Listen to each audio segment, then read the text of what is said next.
nome é Camila Lopes Pigato, eu sou jornalista e escritora e vim aqui para mostrar para vocês como foi que eu confeccionei meu próprio livro. Eu sugiro que você mantenha o seu arquivo original em formato A4, que é como o nosso programa de edição de texto está acostumado a salvar, a fazer, e crie um arquivo novo. Nesse arquivo novo, nós vamos ter que fazer o seguinte: o texto que vai estar nesse formato assim, vai ter que se transformar nisso aqui, deitado e em formato de caderno, que é como forma-se o livro. Eu me baseei em alguns romances já publicados. Por exemplo, para o rodapé, a gente, como nota de rodapé, vem a paginação, número de página, e como cabeçalho, de um lado o nome do autor, da autora, e do outro lado o nome da obra. Só para vocês terem uma ideia, como que fica, agora eu vou usar essa folha de exemplo, como que fica uma folha? Uma folha, ela tem 4 páginas.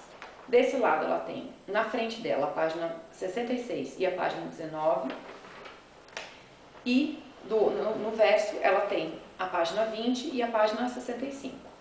Então foi necessário que eu tivesse feito todo um cálculo para saber quantas páginas o meu romance tinha nessa versão final, né, já configurado dessa forma lá no Word, para dividir em cadernos. Como foi que eu fiz? Cada caderninho meu tem 8 folhas. Na verdade, salvo algumas exceções, como por exemplo, devido a limitações do Word ou ao meu manuseio, esse caderno inicial, que é diferenciado, não é texto, é a folha em branco, a folha de rosto, a apresentação da obra, que eu simulei também, baseado em alguns romances que eu peguei, todas as fichas, a ficha catalográfica, a informação das editoras, que na verdade sou eu aqui, né? Revisão de texto, Camila Lopes Pigato, capa, a única coisa é a capa, que depois eu vou explicar, que é uma gravura em um quadro de Monet. Diagramação, Camila Lopes Pigato, impressão Camila Lopes Pigato. Então aqui mas eu fiz um formatinho que eles usam mesmo, o recadinho de proibida a reprodução da obra. Claro, minha obra está registrada, então não tem problema de divulgá-la.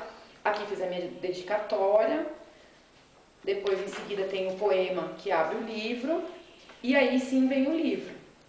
Só que o que acontece? Aqui eu tenho 5 folhas.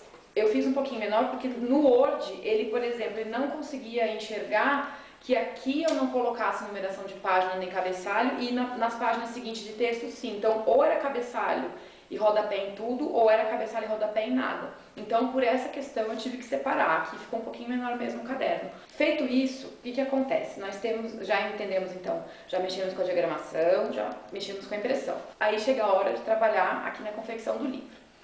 Nós vamos, a folha na verdade ela vai estar assim, né? Apesar de já impressa, mas vai estar assim. Nós não temos máquina, então como a gente vai fazer? Nós vamos ter que bem meticulosamente, devagarzinho, alinhar as pontinhas e dobrar folha por folha. Então aí depois, já marcada, ele fica uma folhinha pronta para ser costurada. Então eu tive que fazer isso com todas as folhas. Aí ficou um caderninho assim. Esse aqui ainda tá solto. Depois dessa parte da dobradura, nós vamos para a parte da costura. Já preparei aqui a minha linha. Quando eu estava pensando em como confeccionar um livro, eu pensei e falei, se eu usar aquela linha comum, o papel ele é diferente do tecido. O tecido ele é elástico, o papel não, se você furar ele não volta. Então eu pensei que tinha que ser uma linha fina o suficiente para passar na agulha comum, mas um pouco mais grossa para que o nozinho passasse, ó, fizesse isso, para que o nozinho ficasse na folha. Lógico que eu tenho que manusear com cuidado. Mas porque se fosse a linha muito fininha, era capaz até do nozinho passar e aí eu não conseguiria costurar o meu livro. Mas na verdade eu fiz uma coisa que não era para ter feito, então eu vou ter que desfazer o trabalho aqui. Bom, aí como é que a gente faz para preparar o caderno para costurar? Não é simplesmente dobrar, enfiar e vir, porque pode entortar a agulha, como eu já tentei fazer também.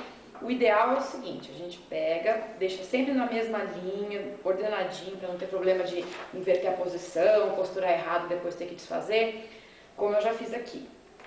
Faz os furos, eu optei por 2 costuras, uma em cima, uma embaixo, porque se eu fizesse uma só no meio, que seria mais rápido, as bordas iam ficar um pouco soltas. Então eu achei melhor fazer 2 costurinhas é artesanal, mas não precisa ser mal feito, certo? Depois você vem aqui sempre segurando uma rente a outra, alinhando com as pontinhas e faz os furos. Esse aqui também já estava previamente feito. Outra coisa que eu deveria ter falado no começo, eu sugiro o uso de um dedal. Hoje eu tô sem aqui, mas realmente a gente acaba espetando o dedo. Nessa hora de pressionar a costura, às vezes, assim, ó, quando a gente faz isso, machuca mesmo o dedo. Pronto, aqui nós já estamos fazendo a última página, ó, o último furinho. Pronto, agora como que eu vou fazer? Como a parte externa do caderno que vai ficar na cola, eu optei por costurar de fora para dentro. Porque o que acontece? Dentro do livro, sempre, ó, então ele tá aqui montadinho, dentro eu vou de fora para dentro.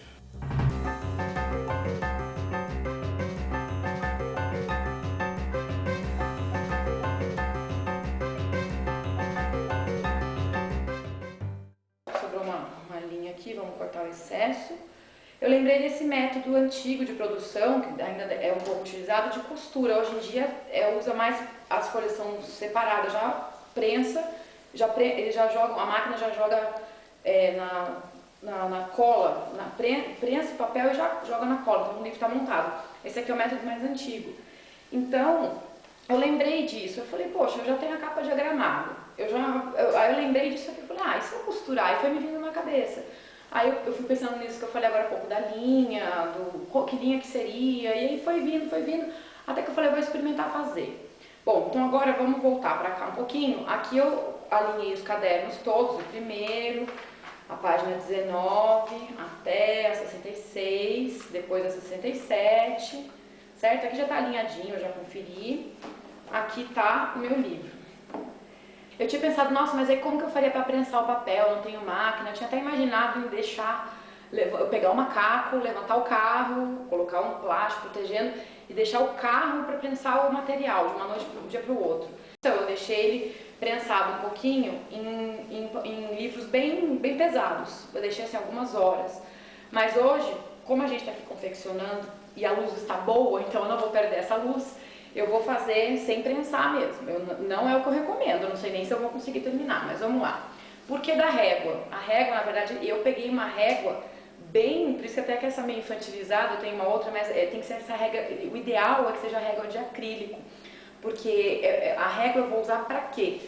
Aqui está a capa e a contracapa do meu livro, que eu confeccionei na internet. Então, esse quadro é um quadro de Monet. Eu não tenho nenhuma licença para vender, para ganhar dinheiro nenhum em cima disso. Isso aqui é só uma brincadeira interna mesmo.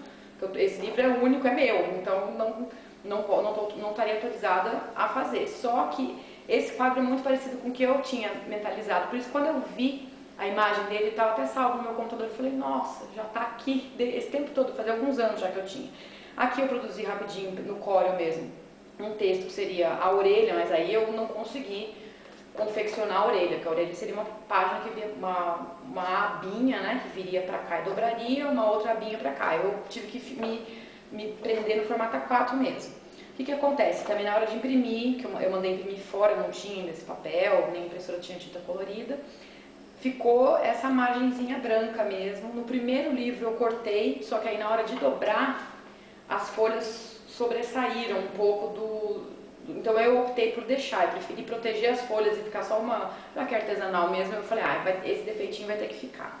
Então, o porquê? Antes de terminar a capa, podem ver que é um papel fotográfico, dá para vocês fazerem na sua casa também, é só ter o papel fotográfico e a impressora colorida e tal, tá com uma tinta boa, porque vai muita, né, só foto aqui, só que ele é mole, certo? Não dá para ser capa de livro. Aí eu improvisei também em casa. Hoje ficou essa folha canson bege, porque na época que eu produzi os primeiros, eu tinha urgência em fazer, eu tinha 1 ou 2 dias úteis só, e eu não encontrei na minha cidade o canson branco. Eu tinha em casa já o canson bege, 140 gramas. O ideal, na verdade, seria você já ter ou comprar o branco 200 gramas, que ele já é mais grossinho. O que eu fiz? Eu improvisei com o meu 140 gramas bege. O creme, né, na verdade. Então aqui é uma folha 4 colada na outra.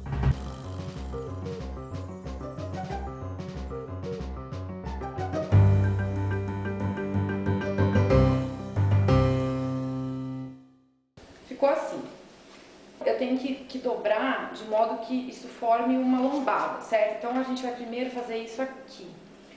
Tem que tomar muito cuidado porque você não pode marcar a página. Então, por exemplo, eu tenho que ver exatamente onde está o nome, para não... Aqui assim, ó. Cadê? Aqui já é a lombada, certo? Então aí eu venho aqui, alinho bonitinho a régua. Então, ó, eu já marquei minha capa aqui, certo? Você fica redondinha, depois a gente acerta ela com a mão. Eu tinha calculado 2 centímetros de lombada. E aí, ó, tem que estar a régua sempre reta e firme, certo? Que aí, graças a ela que você faz a dobra. Então, ó, aqui já fez tá vendo que já tá mais ou menos no formatinho? Agora eu venho, marco com a mão, pra ficar, aí fica bem delimitadinho. Aqui que já tá a marquinha feita pela régua, marca com a mão, pronto. Aí já tá mais ou menos montadinho o formato livro, certo?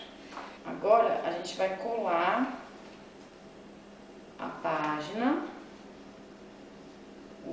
a parte dura, né, do livro. Nós vamos pegar a cascoresa, então.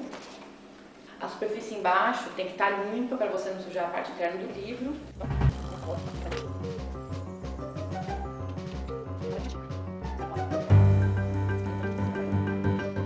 Aí a cola espalhada, a gente pega a página, a linha, aqui aí vai passando a régua para deixar tudo bem uniforme.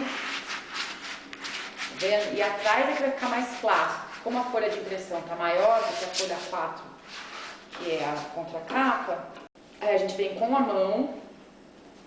Então, ó, já tá bem, a capa, a parte do fotográfico já tá bem marcadinha a capa, tá vendo? Aqui você já segue a ordem da capa. Agora eu tenho uma capa de livro pronta. Terminada a parte da capa, nós vamos passar cola aqui nessa área da lombada. Opa. Bom, aqui o ideal seria ele estar prensado e aperto bem assim e passo cola já em tudo aqui, na linha e tudo. Vai passando, não precisa estar em tudo, assim, mas principalmente nessa parte da linha, mas já vai meio que colando um com o outro, sabe? Aí eu venho aqui, ele alinhadinho, eu tento colocar o mais próximo possível do meio. Deixa eu ver se tá bem, tá organizadinho, ó, aí fica bem, aí segura por alguns minutos. Pronto, aí todos colados eu fecho, assim, puxa bem, ó, puxa bem, porque todos eles têm que estar aqui colados, tá vendo? Então puxa bem a capa, fica assim, ó, aí fica a capa, aí eu tenho o formatinho do livro, ó, assim, assim, e aí tem que cortar o excesso, mas é um livro para ler. Bom, aqui a capa é um quadro de Monet, Passeio pela Falésia, o título que eu dei para o meu livro é A Menina que Encontrou o Amor, Camila Lopes Pigato. Aqui atrás tem uma foto minha, naquele formato de Fale com o Autor, explicando a minha carreira, e um resuminho da história. Então, é isso. Dessa forma, com o livro pronto, agora eu consigo ter mais facilidade para visualizar como vai ser quando ele realmente estiver editado e espalhado para todo o Brasil. Bom, fiquem com Deus e não há nada que a gente não consiga fazer, a gente tem que somente acreditar na gente mesmo. Um abraço para vocês. Tchau!